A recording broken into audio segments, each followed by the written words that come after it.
Hello. Well, today on What's That About, we're really excited to welcome Stan Rivkin, who is a candidate for Cambridge City Council. Stan, thank you so much for joining us. We really appreciate you taking the time to come and have a conversation. Yeah, thanks for having me, Avery. I'm really excited. Awesome. Well, why don't we jump right in? You're running for City Council in Cambridge, so why don't you tell us a little bit about your background and how you came to Cambridge? Yeah, so I've been an educator for over a decade. I worked at Texas State University. I taught literature, communications, policy writing, creative writing. I worked with thousands of students to discuss civic engagement and what we owe our society and each other and our governments. And now I work at the Harvard Graduate School of Education, more in a workforce development role. I recruit teachers and principals and other education leaders into the field through their Office of Admissions. And my partner and I came to Massachusetts about 4 years ago from Texas for work. We've bounced around really all over the US. I came to the US when I was 4 years old from Uzbekistan. We were political refugees and we were resettled in Kansas City. And then my family lived in Missouri and I moved to Illinois and Minnesota. And then, as I mentioned, Texas. And we really have found a home here in Massachusetts and a home here in Cambridge, and are really looking forward to building a life here.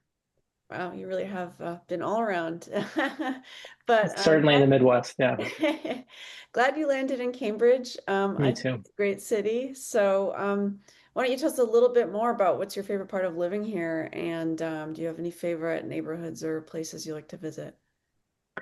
Yeah, I think I could probably take up the whole interview talking about the various things I love about Cambridge. I mean, so I love first and foremost, I think Cambridge is its community. Cambridge is its people. As much as I love the spaces, it's the progressive values, it's the appreciation of diversity, it's empathy, curiosity, a sense of social consciousness, generosity, and really it's just the amazing people in Cambridge that make it what it is. But look, I love the physical spaces here too. I love the green spaces throughout the city, including our many parks. I am quite often at Fresh Pond, certainly when I'm not running for office and have some time to take my dog there and walk around the pond. Dog parks, campuses, household lawns and gardens. I love our small businesses, all our cafes. I love Concord Avenue Cafe and Safra. I love some of our dives, Grendel's and Mhm. cafes like Cafe Zing, Bagelsaurus, and the list goes on. And some of our more high-end restaurants with delicious seafood. I'm a big seafood fan, so Puritan is amazing and Hourly, and I could go on forever talking about all the food. I am a foodie, as you can tell. Oh, But there's so much I love about the city and the compactness. The fact that um, in so few square miles, we just have so much diversity in all of our neighborhoods. I think that's really what makes this such a rich place, and the fact that it's so accessible by so many different methods of transport is really phenomenal as well. yeah. Well, that leads me to my next question, which is, what does your commute look like, if you commute at all? And what would you change about it to make it easier?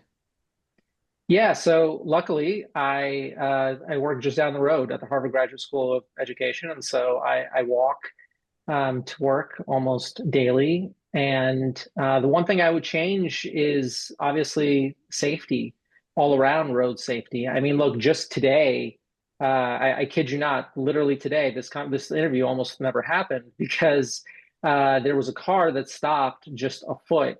I swear, a foot away from hitting me today at a crosswalk, and it was a minivan. And I see that stuff all the time. I've seen so many cyclists get hit just on my way to work, right walking down Brattle, and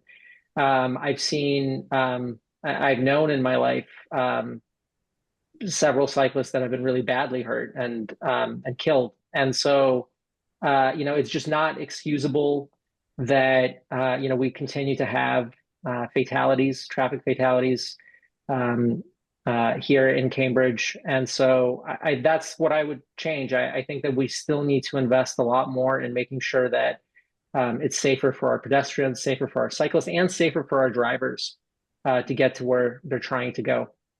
Yeah, I mean, the vigilance you have to demonstrate in all three roles Yes. is high. Um, Yeah. so that leads nicely into my question, which is about the cycling safety ordinance. Yeah. Do you support that? And do you think that Vision Zero, which is the goal of no traffic fatalities, is possible? Yeah, look, I completely support the ordinance. I'm optimistic about Vision Zero. I think it's better and safer for everyone, including cars, especially cars, to have protected bike lanes rather than, frankly, cyclists weaving in and out of traffic in front of cars. I think this is something that both drivers and cyclists can and should get behind. I think, though, there's a lot that we can do to make sure that there's greater education to make sure that folks that um, are, maybe unsure of how to operate around bicycle lanes, have some guidance, and also that we do some traffic enforcement. I think that one of the things that I hear from folks that are trying their absolute level best to not hit cyclists and to be safe on the roads, especially a lot of our elderly neighbors that are, trying really hard to drive safely, is that, they see a lot of they see lapses in enforcement of cyclists, going through whether it's red lights or stop signs, and even if it's completely safe, it still causes a level of uncertainty and anxiety for folks that makes them get anxious while driving and uncertain about what's going to happen on the road, and therefore perhaps themselves act in a way that's not safe as a driver. And so, obviously, we know that cars violate traffic laws all the time.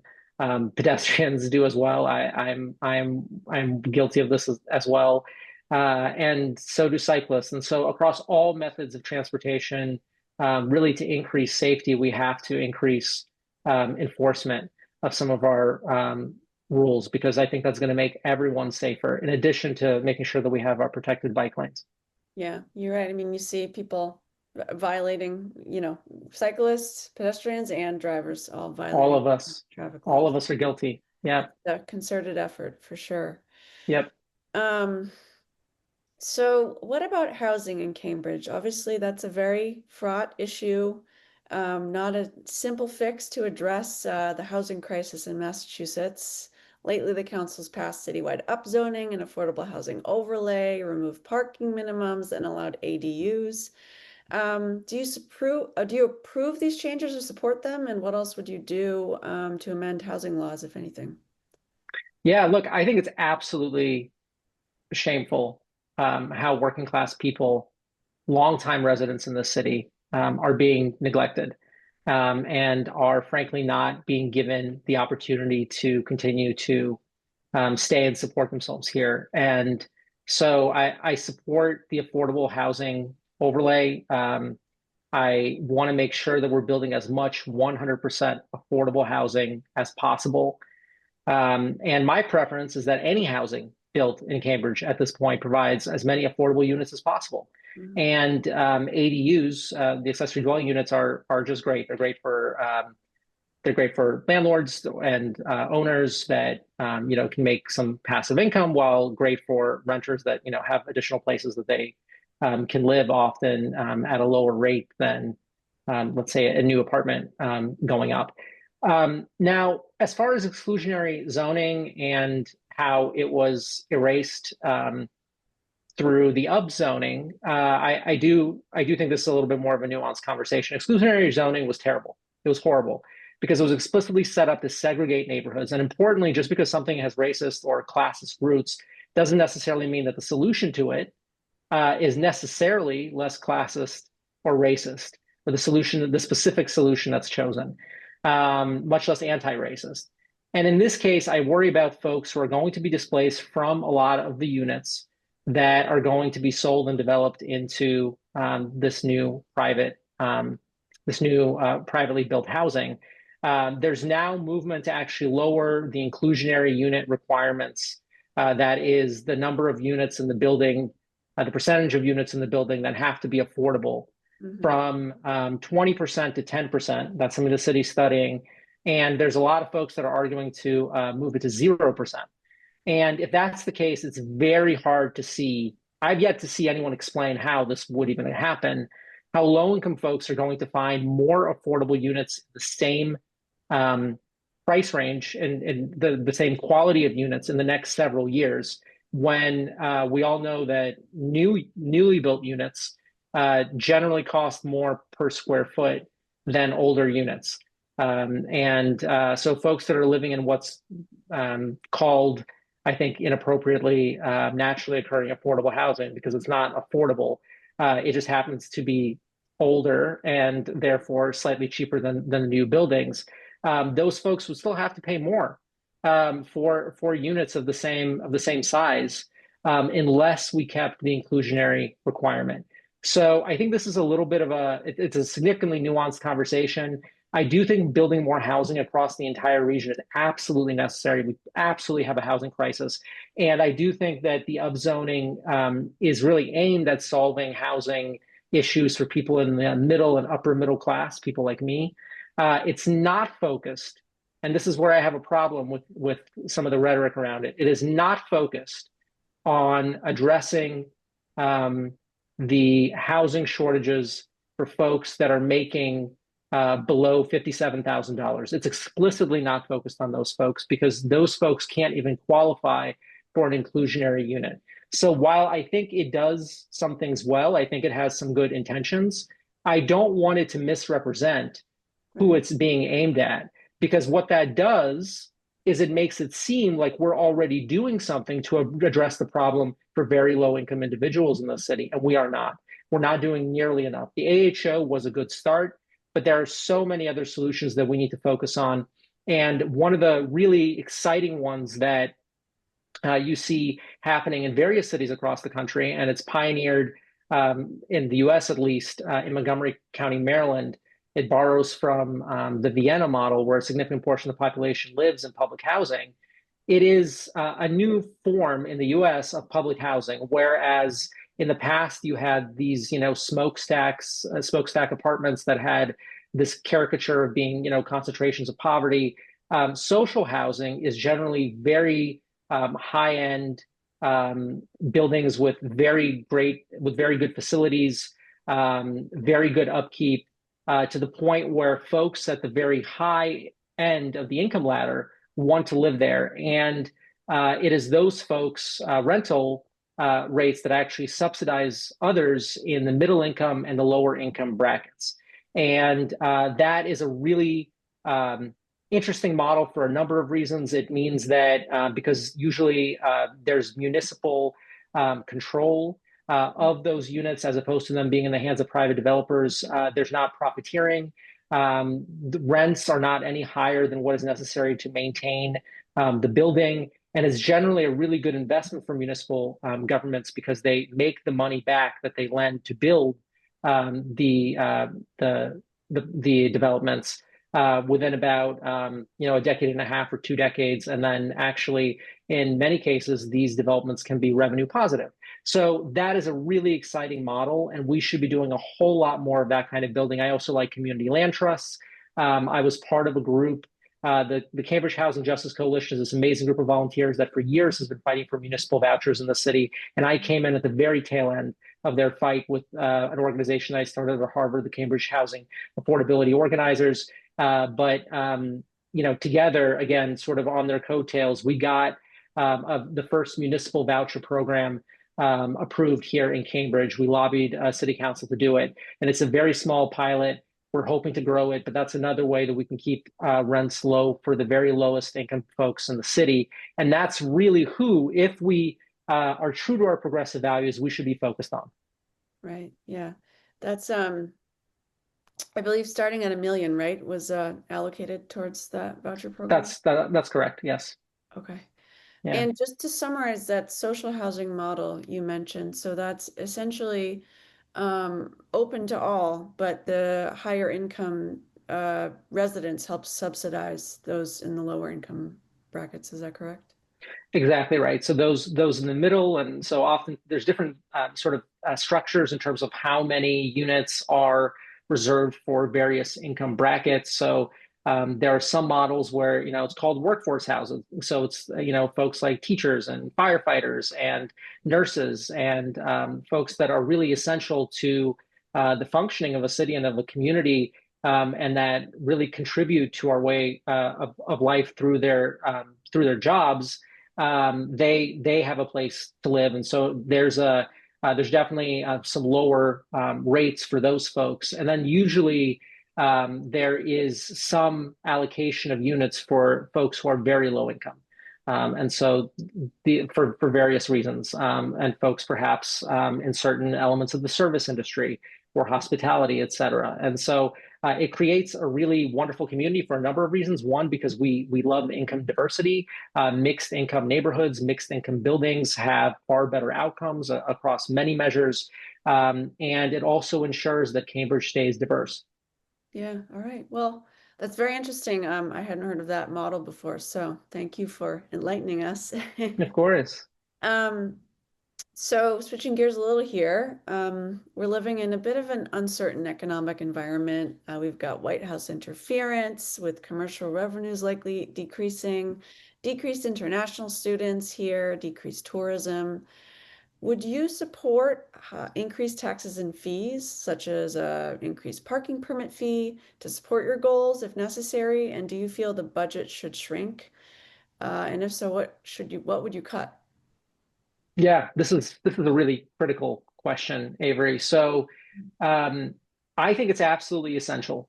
The vast majority of this city who voted for Harris over Trump in the 2024 election. And I think this is important to remember because if we are rejecting the values of Donald Trump, and as I'm talking to folks all around the city, the vast majority of folks that I'm talking to um, are inundated every day with the news from Washington and are just they're exhausted. They're incredibly sad about what's happening to this country and incredibly angry at the Trump administration.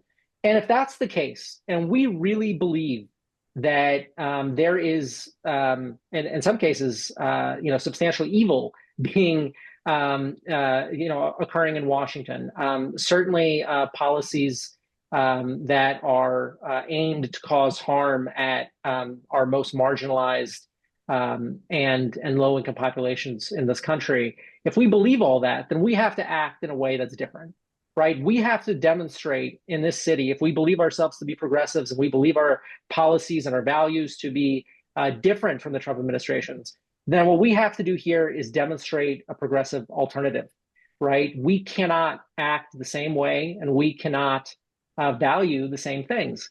And I think that's interesting when you think about our tax rate, because if we truly believe that the wealthy must pay their fair share, as opponents of Donald Trump typically believe, and that we should take care of our most vulnerable neighbors, as opponents of Donald Trump tend to believe, then I think we need to ask ourselves how we are closing a homeless shelter with 58 beds in June, the Transitional Wellness Center. I think we need to ask ourselves how we are not extending Rise Up, which is a program that benefited 2,000 low-income families, gave them several $100s of cash assistance every month in order to afford things like last dollars of rent, groceries for their kids, school supplies, right?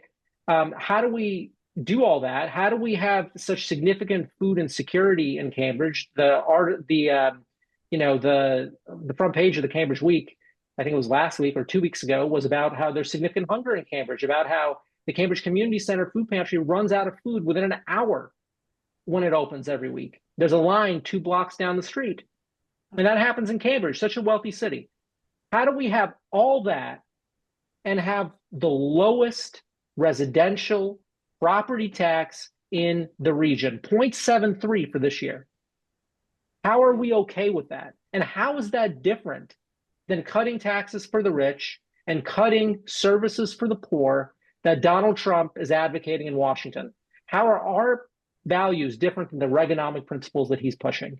We have to remember Boston's property tax rate is 1.16, Watertown 1.17, Newton is near 1, Somerville is 1.06, and nationally it's about 1%.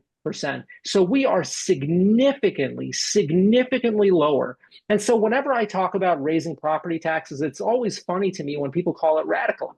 Because it's not radical. What's radical, and we have to acknowledge this by definition, what is radical and what is radically conservative is Cambridge's fiscal policy. It is radically conservative because there almost nowhere in the nation do people pay less of their taxes, less of their property values to support their municipality.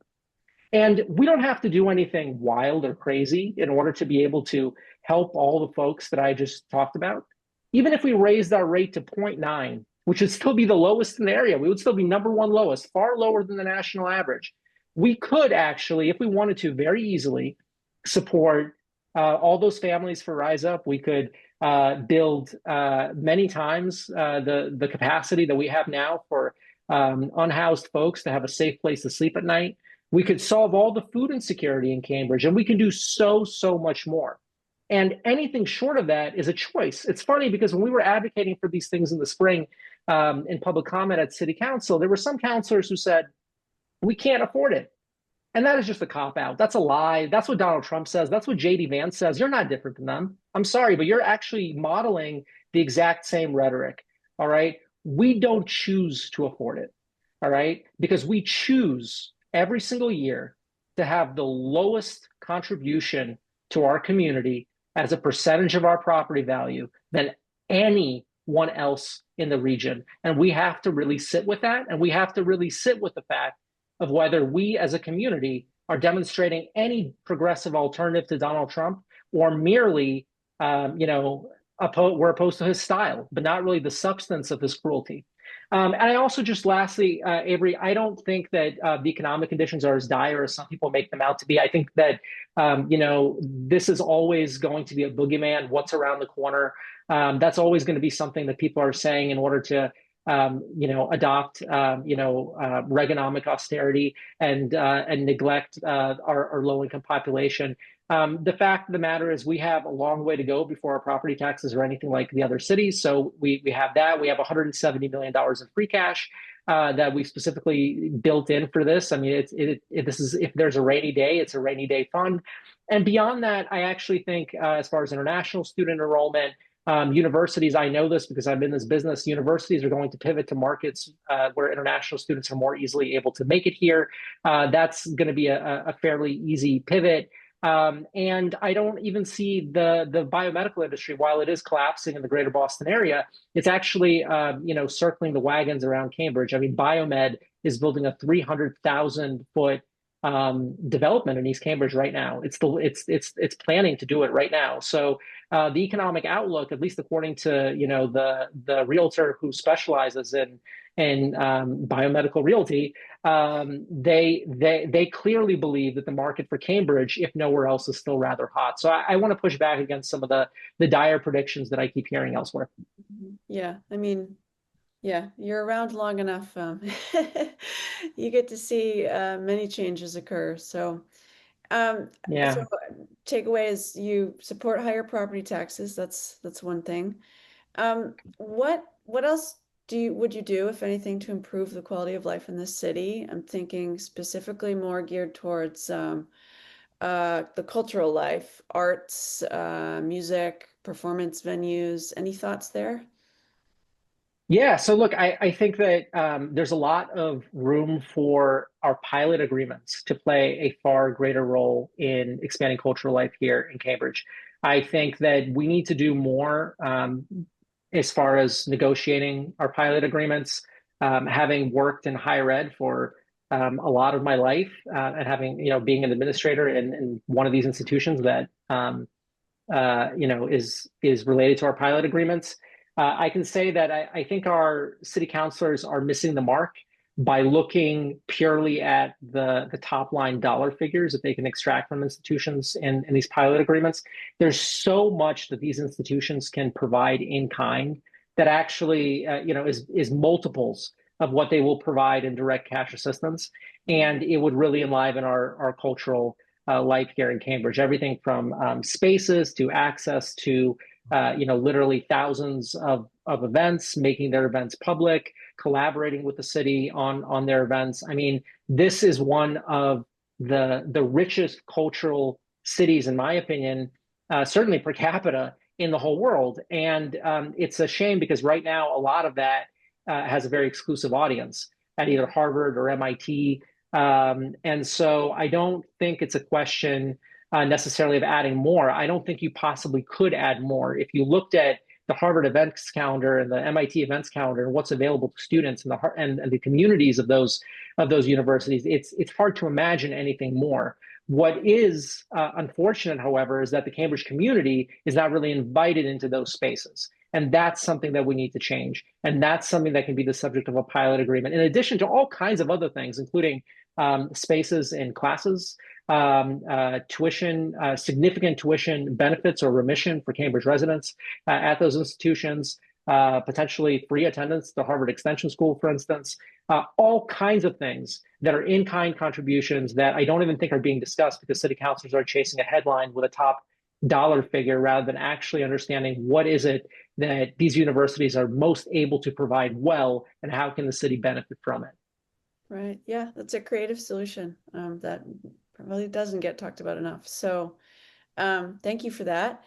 How would you address all the vacant storefronts in the city, specifically in Harvard Square and Central Square? Yeah, look, I think that there's a lot of land banking going on. I think there's a lot of folks who are buying up land. People like Gerald Chan, really grateful to him for his contributions to the Chan School of Public Health. But he and other folks like him are buying up realty in many cases, just for speculation purposes. And I think we gotta, I don't know if I can say this on air, but I'll just say it because I think it's most true to how I'll talk. We need to tax the hell out of them. All right. We need to give them hell. And I think that the politeness and the timidity of the city council really models the unfortunate civility and timidity of our progressive and Democratic Party leaders nationally and at the state level, and the complete unwillingness to take the fight to the people who are exploiting our communities in the same way that the right has no issue with taking fight to us and and the people who are most vulnerable in our cities and our states. And so until we are able to stand up and fight back vociferously and are not going to kiss the backsides of billionaires simply because we worship their wealth. I think until we do that, we're not really going to be able to deal with some of these issues. But more practically, I would apply every single possible financial penalty that we're able to muster against those who speculate on our properties, whether residential or commercial throughout the city. And that does include especially those properties that are owned by folks like Gerald Chan and are being used for land banking. Okay.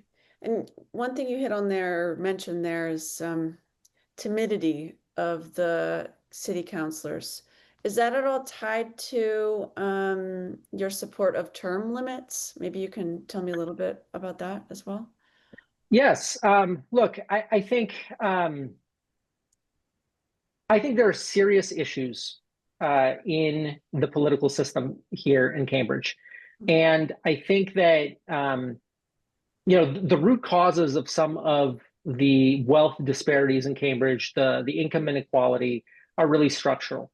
And so my highest priority, my true highest priority in this race is dismantling a system that I think methodically prioritizes the wealthy, the powerful, and really the well-connected, the insiders, over average people who make the city run. And a lot of people will say, well, that's just politics.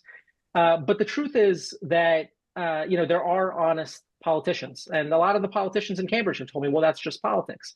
But if you ever use that line, to me, you are morally disqualified for being a politician. If you're willing to write off what you know is an opaque system that disadvantages a significant share of the population, and that relies um, on profiteering by wealthy folks, then you shouldn't be running for office. And most people recognize the system is broken, Avery, from the left to the right. I think that's some of what you've seen in Donald Trump's appeal. But I've got to tell you, since I've started running for office, I've realized that it's far more broken than, frankly, I even realized. Because candidates need to raise a lot of money, Avery, in order to compete in this race. In order to, even for the Cambridge City Council race, a significant amount of money needs to be raised. Candidates will often raise $60,000, $70,000 towards the end of the race. And so they either need to be independently wealthy to go into this, or they need to become indebted to someone, to an interest group, to a super PAC, other politicians whose endorsements they want and seek, even unions. And I love unions. I think union power should be significantly expanded. I think unions, should be granted a lot more room to operate, and we should fight even more for union labor than what we're doing. But unions, I've seen firsthand in the greater Boston area, make endorsements through corrupt and undemocratic processes, backroom deals at the expense of literally their members. And so at the end, we have a system that really rewards favoritism, that rewards cronyism, that rewards profiteering rather than the dignity and opportunity of ordinary people here in the city. And we need campaign finance reform, ethics reform. We need term limits and many other changes to the city council that we'll never have time enough to talk about. They're on my website, www.stanrivkin.com. You can also see it in the QR code. But that is the only way we're going to give working class folks a fair shake in this city. Yeah, there's a lot of obstacles to kind of approaching a race like yours, with trying to remain non-biased and independent. So Very much so. it's a noble cause to be to running and putting yourself out there. Um, One last question I had was, if you were on the council this past session, who would you have voted for mayor and why? Yeah, I'm a big fan of Sybil Siddiqui. I think that she was a good mayor for 2 terms. She started, you can give her credit, I think, for starting the Rise Up program. Mhm. And I am disappointed that, like every other sitting city councilor, she is a member of a coalition that's funded by one of the two main housing super PACs here in Cambridge that I think polarizes our debate. So that is disappointing. I wish I could vote for someone for mayor who was not being supported by a super PAC, but by one of these two housing super PACs. But I think that as a person, as a public servant, she's done incredible work. I think she's a credit to the city. I think she represents working class folks. And I think that if I had been there at the beginning of 2024, choosing a mayor, she's probably who I would vote for. Okay, thank you. Yeah. Um, Anything else you hoped we could have covered or that I would have asked you in our time today? No, I just want to leave off by really saying I think to your point, Avery, it is very hard to run as an independent candidate. I think that there are a lot of essentially musical chairs on city council from year to year. I think a lot of councilors might be replaced, but the interests that they serve are pretty much the same. And I think part of that is because you have this embedded political system. And if you don't support it, it's very hard to run. It's very hard to raise money. It's very hard to raise support.